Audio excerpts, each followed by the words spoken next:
Hello दोस्तों आज की क्लास में हम पढ़ने वाले हैं क्लास 10th का चैप्टर 5 अरिथमेटिक प्रोग्रेशन का एक्सरसाइज 5.3 के कुछ जो लास्ट सम्स रिमेनिंग सम्स बचे हुए हैं क्वेश्चन नंबर 15 से उन सम्स को हम करने वाले हैं।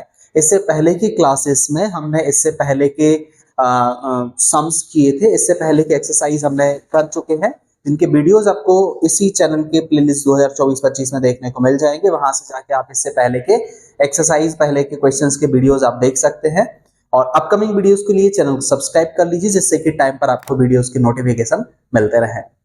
और इसके अलावा हमारा जो ऐप है यूनिक कोचिंग के नाम से, जिसका लिंक आपको डिस्क्रिप्शन में मिल जाएगा, वहां से आप ऐप डाउनलोड कर लीजिए। अभी ऑफर चल रहे हैं, आपको बहुत कम प्राइस में, एकदम मिनिमम कॉस्ट में आपको कोर्सेस मिल जाएंगे, जिन कोर्सेस को आप अपने हिसाब से एनिमेटेड वीडियोस में देख सकते हैं, डाउनलोड कर सकते हैं, ऑफलाइन भी आप देख सकते हैं और उनका आप बेनिफिट ले सकते हैं। तो चलिए स्टार्ट करते हैं हम लोग आज की class.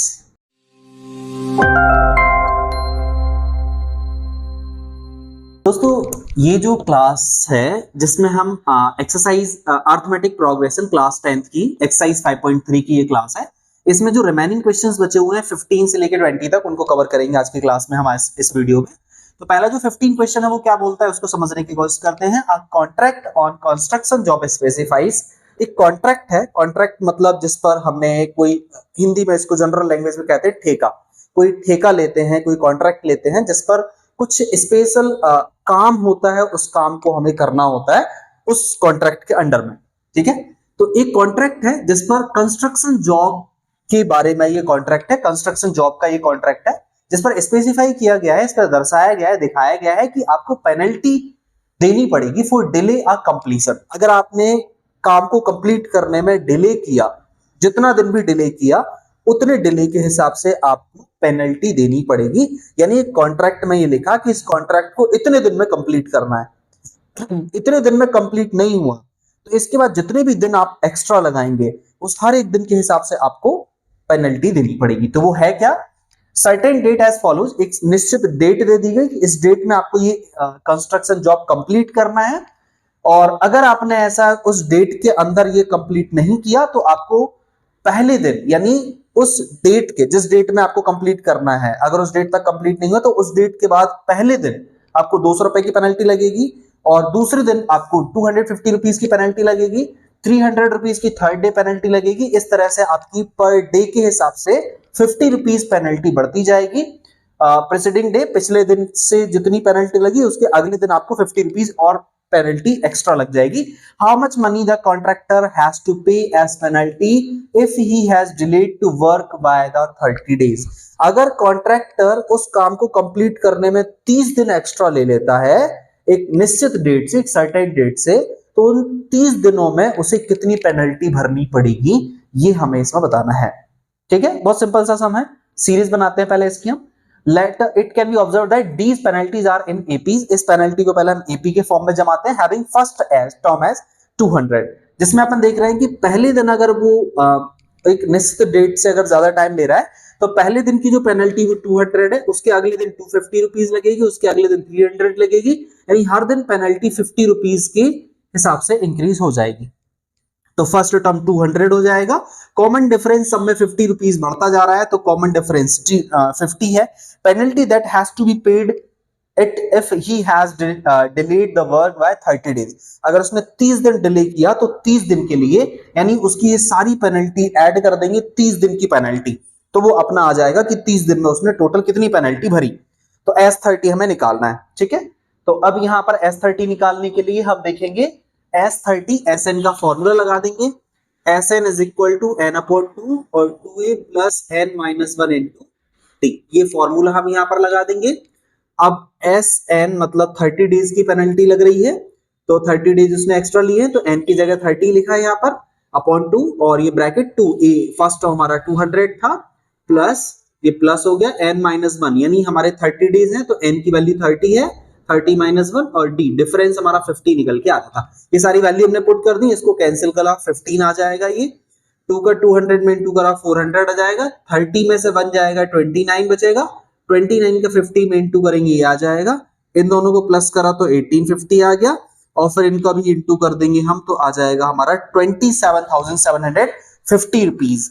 Therefore, the contractor has to pay RS 27,750 as a penalty। इसलिए आप कभी इन फ्यूचर अगर कोई कॉन्ट्रैक्ट ले तो उस कॉन्ट्रैक्ट में ध्यान रखें कि उस डेट तक आप पूरा प्लान बना लें कि मुझे ये काम कैसे डन करना है, अदरवाइज आप पेनल्टी ना रखें अपने कॉन्ट्रैक्ट में।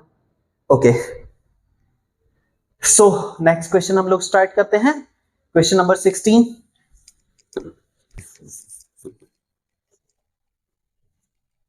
क्वेश्चन नंबर जो 16 है, 16 में क्या कहा जा रहा है, a sum of Rs 700 is to be used to give 7 cash prizes। A sum of Rs 700 to be used to give 7 cash prizes to student of a school for their overall academic performance if each prize is Rs 20 less than its preceding prize। ठीक है, हर एक prize अपने पिछले prize से यहाँ पर 20 rupees कम होता जाएगा। तो अगर हम यहाँ पर देखेंगे find the value of each prize, हर एक प्राइज की वैल्यू बतानी है। तो मान लिया फर्स्ट प्राइज की वैल्यू हमारी पी है, फर्स्ट प्राइज जो है पी है, तो सेकंड प्राइज इसमें लिखा है if each prize is Rs 20 less, हर एक प्राइस 20 लेस होता जाएगा दैट इट्स प्रीसीडिंग, यानी जो पिछला प्राइस था उससे अगला वाला प्राइस 20 कम हो जाएगा। तो सेकंड प्राइस पहले वाले प्राइस से 20 कम हो गया। अगर सेकंड फर्स्ट प्राइस 100 था तो सेकंड प्राइस 100 माइनस 20 यानी 80 बचेगा, और फिर उसके बाद 100 माइनस ये अपना 80 है, अब ये हमारा मान लीजिए 80 है, 80 है तो 80 में से फिर 20 माइनस करेंगे तो ये 60 बचेगा। तो इस तरीके से हम देखेंगे कि हमारा पहला प्राइस हमने P माना तो सेकंड प्राइस हमारा P माइनस 20 यानी उससे 20 कम, फिर थर्ड प्राइस हमारा जो सेकंड है उससे भी 20 कम, यानी 20 और 20 सेम साइन नंबर ऐड हो जाएगा तो माइनस 40। तो थर्ड प्राइस आपका माइनस 40 हो जाएगा। It can be observe that the cost of these prizes are in an AP. हम देखेंगे कि ये सारे प्राइजेस 20 कम होते जा रहे हैं, मतलब एक एपी बन जाएगी। ठीक है, एज 20 कम होता जा रहा है। अब ये हमारा फर्स्ट टर्म P है, फर्स्ट टर्म हमारा P है और सब में 20 कम होता जा रहा है, मतलब हमारा डिफरेंस कॉमन डिफरेंस माइनस 20 है। ठीक है, जैसे अगर हम निकाल भी सकते हैं, सेकेंड टर्म हमारा P माइनस 20 था, फर्स्ट टर्म हमारा P था, सेकेंड टर्म में से फर्स्ट टर्म को माइनस करेंगे, P से P कट जाएगा, माइनस 20 आपका ये आ जाएगा।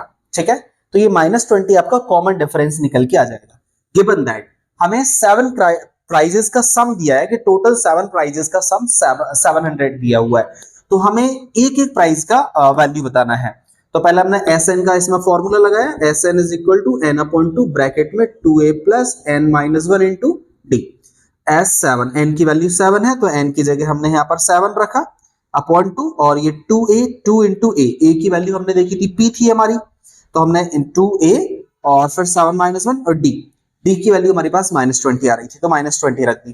ठीक है, यहाँ पर ए ही रहने दिया, आप चाहे तो ए की जगह क्योंकि हमने पी मान लिया तो यहाँ पे आप पी रख सकते हैं, तो आपको पहली वैल्यू मिल जाएगी। अब बिकॉज फर्स्ट टर्म ही आपका पी था, फर्स्ट टर्म निकाल दो या पी निकाल दो, बात एक ही हो जाएगी क्योंकि फर्स्ट टर्म ही आपका पी था। तो अब यहाँ पर हमने देखा आप ए ही रखा रहने दीजिए क्योंकि फर्स्ट टर्म ही पी है, तो बाद में आप भले ही ए की जगह पी की वैल्यू पुट कर देंगे।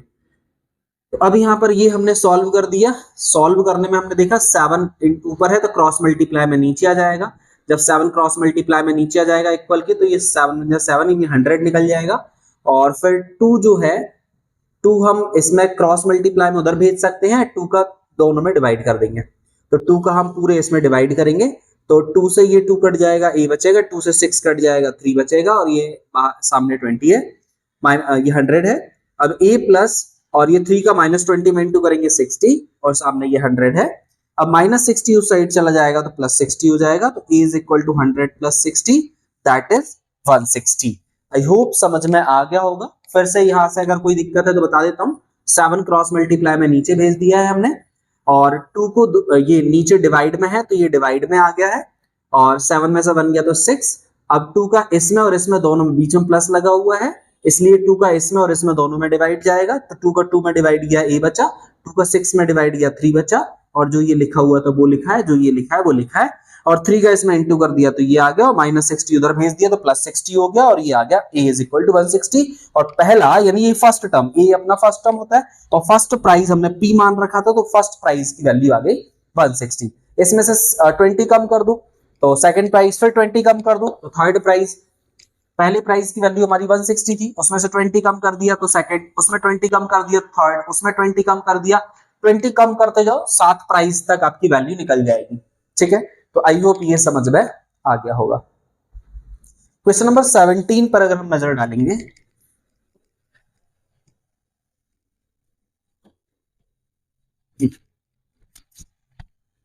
क्वेश्चन नंबर 17 हम देखेंगे in a school students thought of planting. एक स्कूल के बच्चे प्लांट लगाने का सोच रहे हैं।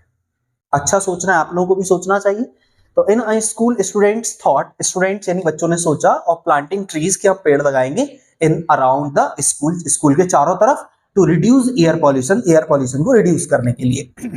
It was decided that the number of tree, ये डिसाइड किया गया कि नंबर ऑफ ट्रीज ऐसे रखे जाएंगे that each section of each class will plant, यानी हर एक क्लास को, हर सेक्शन को प्लांट लगाने हैं, will be the same as the class, और वो सेम होना चाहिए उनके क्लास, यानी फर्स्ट क्लास है तो 1 प्लांट, सेकंड क्लास है तो 2 प्लांट, थर्ड क्लास है तो 3 plant, in which they are studying, जिस क्लास में पढ़ रहे हैं उस क्लास के सेम होना चाहिए plant. Example, a section of class first will be the plant 1 tree, अगर सेक्शन एक क्लास फर्स्ट क्लास है तो उसका 1 tree, section of class second will be plant 2 tree, second class है तो 2 ट्री, थर्ड क्लास है इस तरह से ये बढ़ता जाएगा till class 12। There are 3 sections of each class, मान लीजिए यहां पर हर क्लास में, मान लीजिए नहीं है, there are 3 section in each class, how many trees will be planted by the students, तो कितने प्लांट लगाए जाएंगे स्टूडेंट्स के द्वारा, ये बताना है। ठीक है, इसको कुछ टेबुलेशन में अपन बना लेते हैं कुछ इस तरह से, आप थ्योरी में भी समझ लीजिए इसको, कि हमने टू द फाइंड, आप इतनी सारी थ्योरी अगर लिखना चाहें ऑन वर्ड लिख लीजिएगा, याद कुछ नहीं करना है, अदरवाइज सिंपल टेबल बनाना, सिंपल कॉन्सेप्ट है। To find the total number of trees planted, हमें अगर total number of trees planted जो बताना है कि कितने हैं, let's first tabulation the given information, इसको हमें टेबुलेशन बनाना पड़ेगा, then we will find the sum using the formula SN, फिर हम इसमें SN फॉर्मूला यूज करेंगे। वही चीजें हम जो करने वाले हैं उसी को ऑन वर्ड लिख देंगे कि हम क्या कर रहे हैं। पहले हमने टेबुलेशन फॉर्म बनाया, फिर हमने फॉर्मूला लगाना है। If they are in AP the sum of the first, अगर ये एपी के फॉर्म में है, sum of first n term of AP is given as, तो हमें SN यानी एन टर्म का सम निकालना है SN के फॉर्मूले से, और ये वाला फॉर्मूला लगा दो या SN का ये वाला लास्ट टर्म वाला फॉर्मूला लगा दो, कोई सा भी दो में से फॉर्मूला लगा सकते हैं। And the nth term of AP is, और ये भी हमें पता है कि nth टर्म ऑफ एपी का फॉर्मूला ये होता है। फॉर्मूला हमने लिख दी और प्रोसेस लिख दी कि हम करेंगे क्या, इसमें ऑन वर्ड्स लिख सकते हैं। Here A is the first term and T is the common difference, or as all we know that, ठीक है। So N is the number of terms and L is the last term, ये सब चीजें हमें पता है, तो वही जो बेसिक चीजें हैं नॉर्मली आप लिख दीजिए, अदरवाइज आप सीधा टेबल बनाइए सिंपल सा, बस ऊपर की एक लाइन लिख के टेबल बनाइए। टेबल में हमने लिखा सेक्शन A, हर क्लास में 3 सेक्शन है, क्लास 1 के सेक्शन है, क्लास 1 का सेक्शन B और सेक्शन C। तो क्लास 1 के, अगर क्लास 1 है तो 1 प्लांट लगाएगा, सेक्शन A भी 1 प्लांट लगाएगा, सेक्शन B भी 1 प्लांट लगाएगा, सेक्शन C भी 1 प्लांट लगाएगा, क्योंकि फर्स्ट क्लास है। ऐसे ही सेकंड क्लास के बच्चे सारे सेक्शन के 2-2 प्लांट लगाएंगे, क्लास थर्ड के तीनों सेक्शन के बच्चे 3-3 प्लांट लगाएंगे, क्लास फोर्थ के, फिफ्थ के, इस तरह से क्लास 12th के बच्चे जो होंगे, क्योंकि 12th क्लास में है तो सारे सेक्शन के बच्चे 12 प्लांट लगाएंगे। इस तरह से हम देखेंगे ये 3 फर्स्ट क्लास के 3 प्लांट लगेंगे, सेकंड क्लास के 6 प्लांट लग जाएंगे, थर्ड क्लास के 3 और 3 6 3 9, सेकंड क्लास वाले टोटल मिला के 9 प्लांट लगाएंगे, और 12th क्लास वाले सारे 3 सेक्शन के, एक सेक्शन में 12 प्लांट, 3 सेक्शन में हो जाएंगे 36 प्लांट्स लगा देंगे। तो ये नीचे अपनी एक एपी बन जाएगी 369-36। फर्स्ट टर्म कॉमन डिफरेंसेस में हमें 3 का दिख रहा है और लास्ट टर्म हमारे पास 36 है, ठीक है।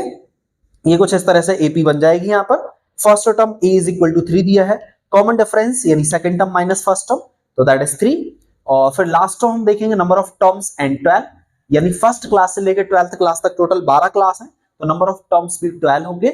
अब हम यहाँ पर SN का फॉर्मूला लगाएंगे, और SN का फॉर्मूला लगा के हम डायरेक्टली भी निकाल सकते हैं, यहाँ पहले L का फॉर्मूला लगा देंगे तो उससे हम L निकाल लेंगे, लास्ट टर्म निकाल लेंगे, फिर हम SN का ये वाला फॉर्मूला n/2 a + l ये वाला फॉर्मूला लगा सकते हैं। पहले हम L निकाल लेंगे a + n-1 × d से, यानी L तो हमारे पास दिया है, इससे हमें जो है A और D भी हमारे पास दिया है, N निकल जाएगा, तो इससे हम निकाल के फिर यहाँ पर वैल्यू पुट कर देंगे। या जनरली हम कहें कि L हमें निकालने की जरूरत नहीं है, L क्योंकि लास्ट टर्म में दिख रहा है, तो डायरेक्ट हम SN वाला ये वाला फॉर्मूला लगा सकते हैं n/2 a + l, कुछ नहीं करना है, SN = n/2 a + l ये फॉर्मूला लगा दो, n की वैल्यू भी दी है, टोटल 12 टर्म है, n की वैल्यू अपन 12 रखेंगे, a की जगह अपन फर्स्ट टर्म जो दिया है हमारे पास 3 वो रखेंगे और लास्ट टर्म हमारे पास जो 36 दिया है वो रखेंगे और इससे सीधा सीधा डायरेक्टली निकल जाएगा। या जो लॉन्ग फॉर्मूला है वो लॉन्ग फॉर्मूला आप लगा दो, Sn is equal to n/2 bracket में 2a plus n minus 1 into d. ठीक है, तो हमारे पास नंबर ऑफ टर्म 12 है तो हमने 12 रखा, n की जगह हमने 12 रखा और डिवाइडेड बाय 2 है तो हमने डिवाइडेड बाय 2 रखा, ब्रैकेट में 2 इंटू a की वैल्यू हमारे पास 3 थी तो हमने 3 रखा, प्लस अब हमारे पास n की वैल्यू 12 थी तो 12 रखा, -1 n -1 12 -1 इंटू डी की वैल्यू हमारे पास 3 है तो 3 लिख दिया। अब 12 का 2 का 12 में डिवाइड करेंगे 6 बार जाएगा, 2 3 जाइए 6 हो जाएगा, 12 में से 1 जाएगा तो 11 बचेगा और इंटू में ये 3 आ जाएगा।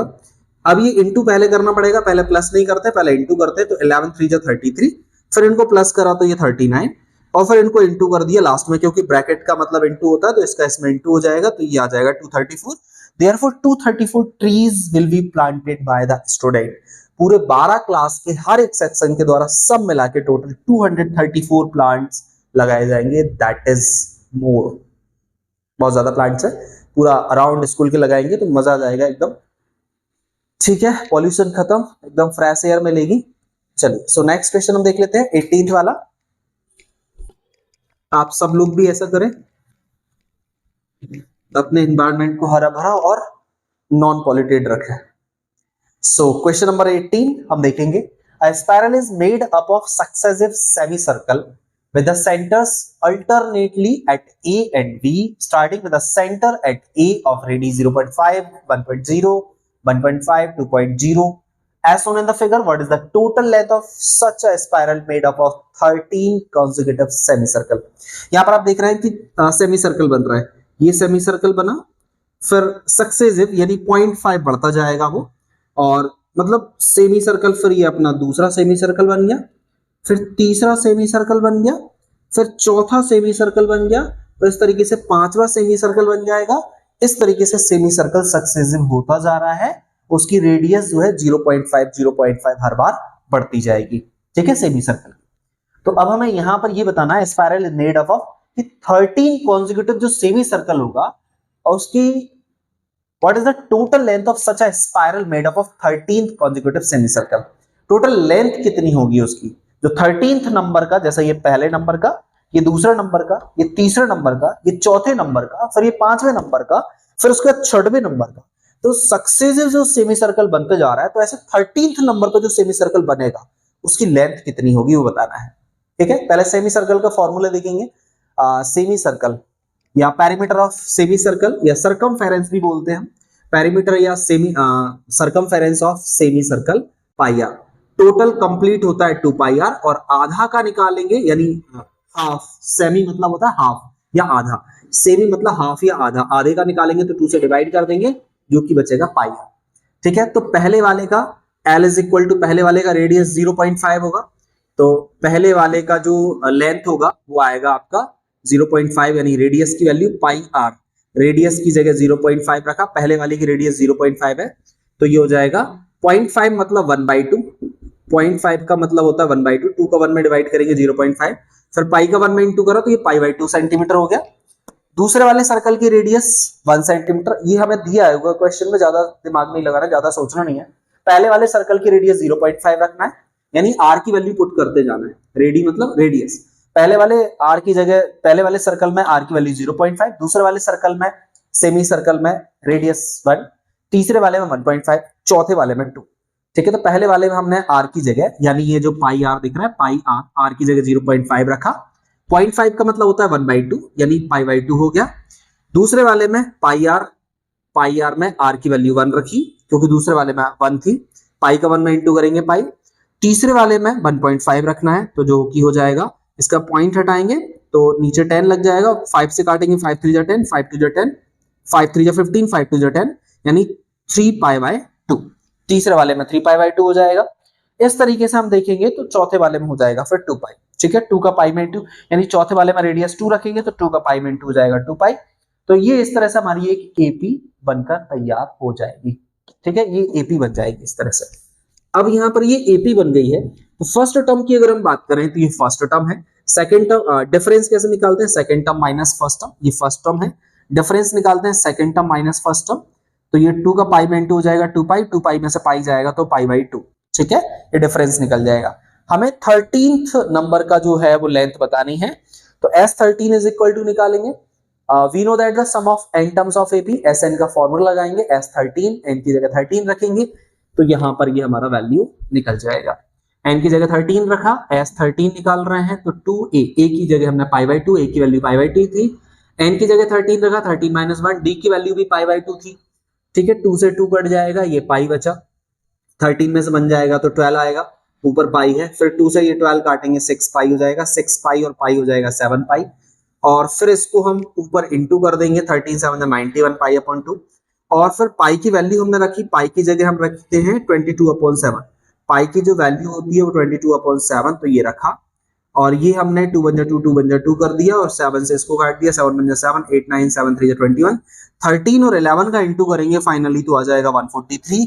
The length of such spiral of 13 consecutive semi circle will be 143। तो टोटली 13 सेमी सर्कल्स की जो पूरी लेंथ आएगी वो होगी 143 सेंटीमीटर, सारे 13 सेमी सर्कल्स की लेंथ। कैसे, फिर से एक बार देख लीजिए कि 13th यानी इसकी लेंथ नापेंगे, इसकी लेंथ नापेंगे, इसकी नापेंगे, इसकी नापेंगे, और ऐसे करके टोटल जो 13 होंगे सबकी लेंथ मिला के टोटल लेंथ आएगी, क्योंकि S13 यानी सम ऑफ 13 सेमी सर्कल निकाला है, तो टोटल 13 सेमी सर्कल की जो लेंथ आएगी वो होगी आपकी 143 सेंटीमीटर।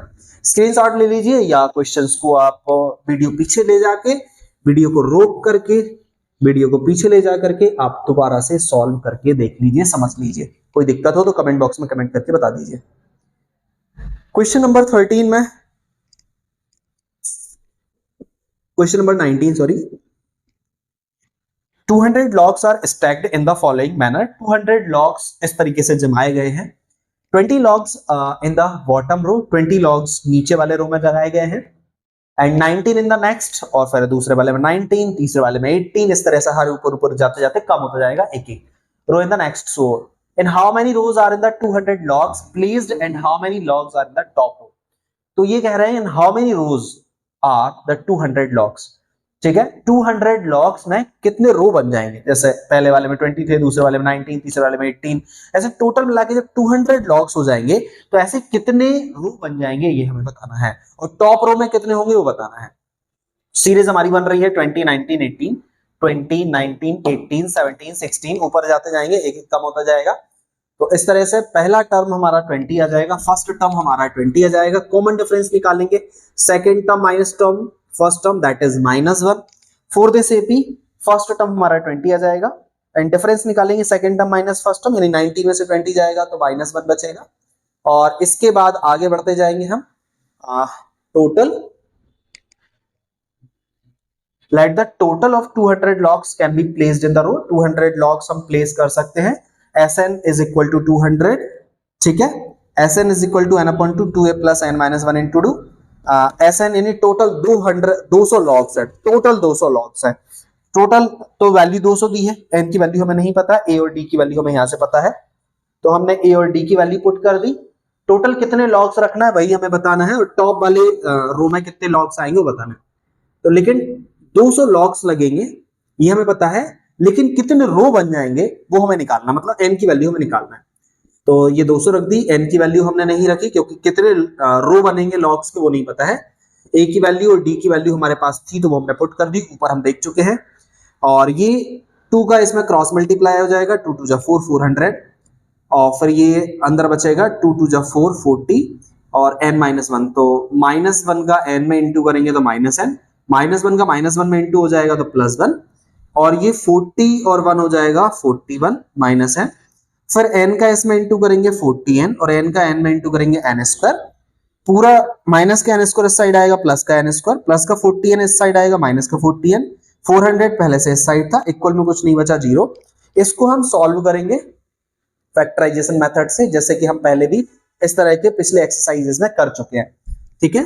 तो फिर हम इसको जब सॉल्व करेंगे तो बीच वाले नंबर को स्प्लिट करेंगे, उसको फैक्टर करेंगे, उसको तोड़ देंगे, ब्रेक कर देंगे। तो 41 को हमने तोड़ दिया है 16 और 25 में, -16n -25n that is -41n, अब इन दोनों में से n कॉमन कर लिया और इन दोनों में से 25 कॉमन हो जाएगा, तो ये आ जाएगा n-16। अब ये कैसे आ गया है, तो फैक्टराइजेशन हम कोई चैप्टर 4 और चैप्टर 2 में पढ़ चुके हैं, वहां पर जाके ये मेथड तो आप सीख लीजिए, ठीक है, क्योंकि ये आगे भी बहुत सारी जगह अप्लाई होगा।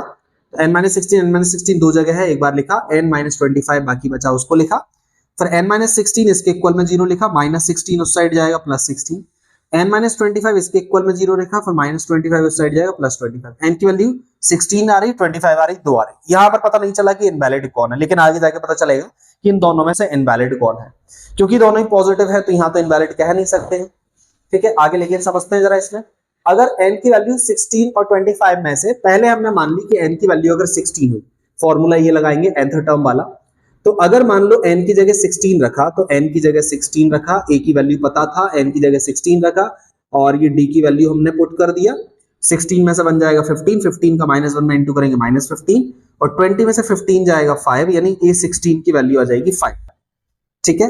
अब जरा सिमिलरली हम हमारे पास जो 25 था उसका भी निकालते हैं। अगर n की जगह 16 ना हो के 25 मान लें, तो n की जगह हम फॉर्मूले में 25 रखेंगे, a की वैल्यू, और n की जगह 25 रखा, n-1 इंटू d, d की वैल्यू -1, तो 25 में से बन जाएगा 24 और 24 का -1 में इंटू करेंगे -24, 20 में से 24 जाएगा तो -4। यहां पर पता चला कि 25th नंबर का जो टर्म आएगा वो -4 आ रहा है, और लॉग्स की नंबर्स -4 कैसे हो सकते हैं। लास्ट वाला अगर रो 25वां है तो 25वें रो में -4 लॉग्स है, ये कैसे पॉसिबल है। -4 का मतलब 4 और वहां से उठा लिए है, तो नहीं है 4 और ले लिए वहां से, तो ये तो पॉसिबल नहीं है, नेगेटिव वैल्यू है, ठीक है। तो वहां से अब यहां पर ये 25 यानी n की वैल्यू जो 25 थी वो इनवैलिड समझ में आ गई हमें, ठीक है, क्योंकि वो नेगेटिव वैल्यू दे रहा है। तो लास्ट वाला 25th नंबर का रो अगर होगा तो लास्ट वाले में -4 लॉग है, ये हम नहीं कह सकते, क्योंकि लॉग्स एक तो होगा, कम से कम 2 होंगे, 0 मतलब कह सकते हैं कि रो है ही नहीं है, और जब माइनस में जा रहा है तो मतलब 0 से ही गया गुजरा हो गया वो, ठीक है, तो पॉसिबल ही नहीं है। Clearly the number of the logs in the 16th row is 15, however the number of logs in 25 row is negative, which is not possible।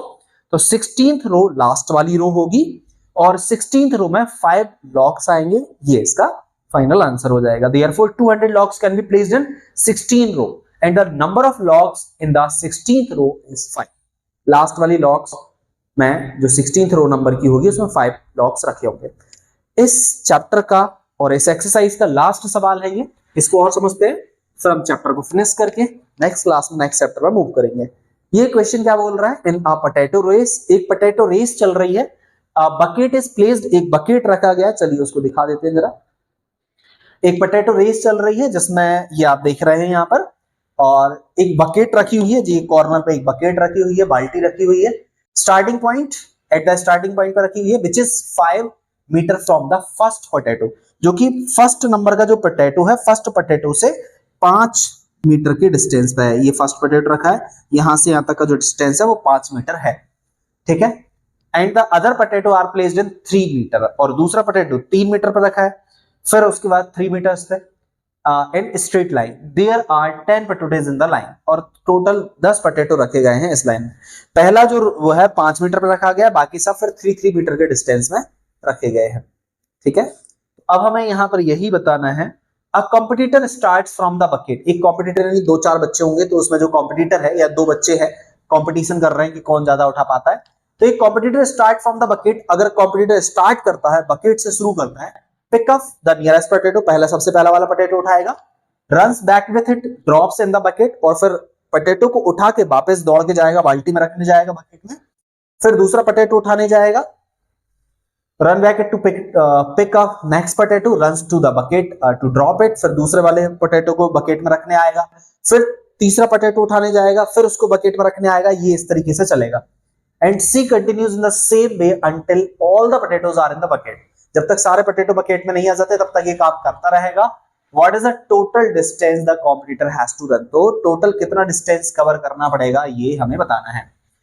तो pick up the first potato and the second potato, total distance, चलो hint यहां पर दी गई है, हालांकि hint की जरूरत मैं फिर भी समझा देता हूं कि क्या इसमें मीनिंग निकल रहा है, और हमें टोटल डिस्टेंस निकालना है कि कॉम्पिटिटर टोटल जो सारे 10 पोटैटो हैं उनको उठाने में कितना डिस्टेंस कवर करेगा।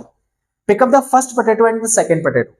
First potato to second potato के बीच में the total distance in metres में लिखा हुआ है run by a competitor is 2 into 5, यानी 2 चक्कर लगाएगा वो, एक बार जाने में और एक बार उसको वापस बाल्टी तक लेके आने में।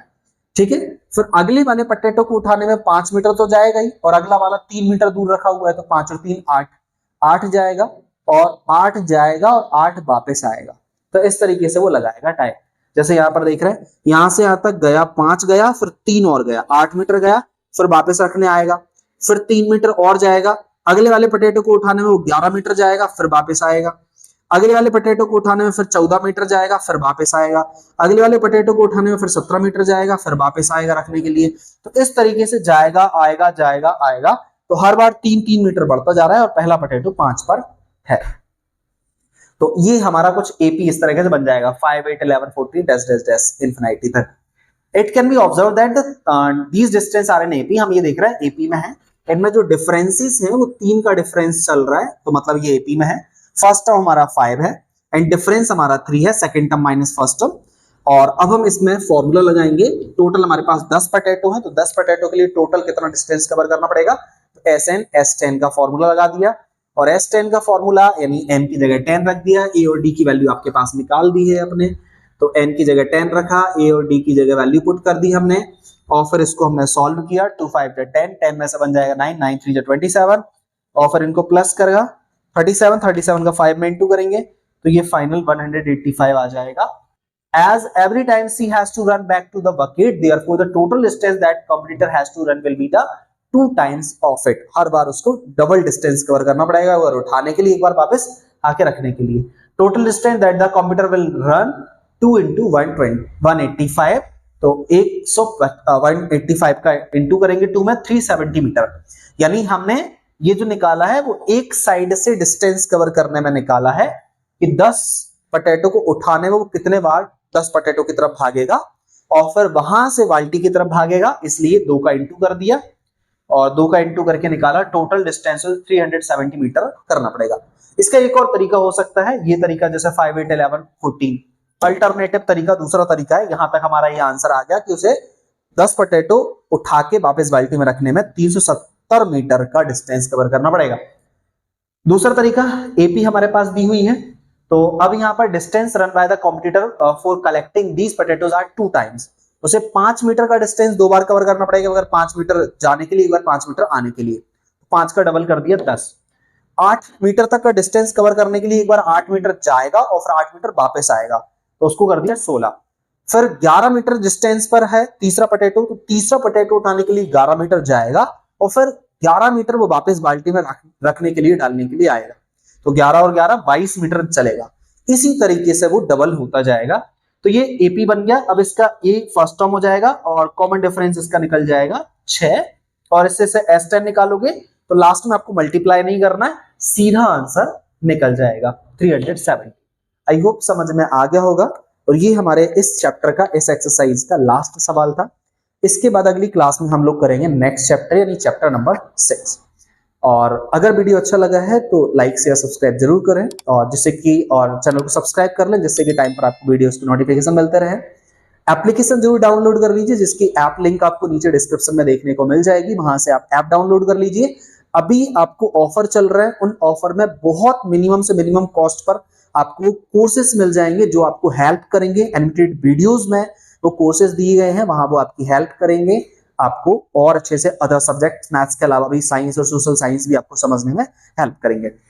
और मिलते हैं हम लोग नेक्स्ट क्लास में, नेक्स्ट वीडियोस में। Until then you take care, keep laughing, keep smiling, keep watching, keep practising trigonometry.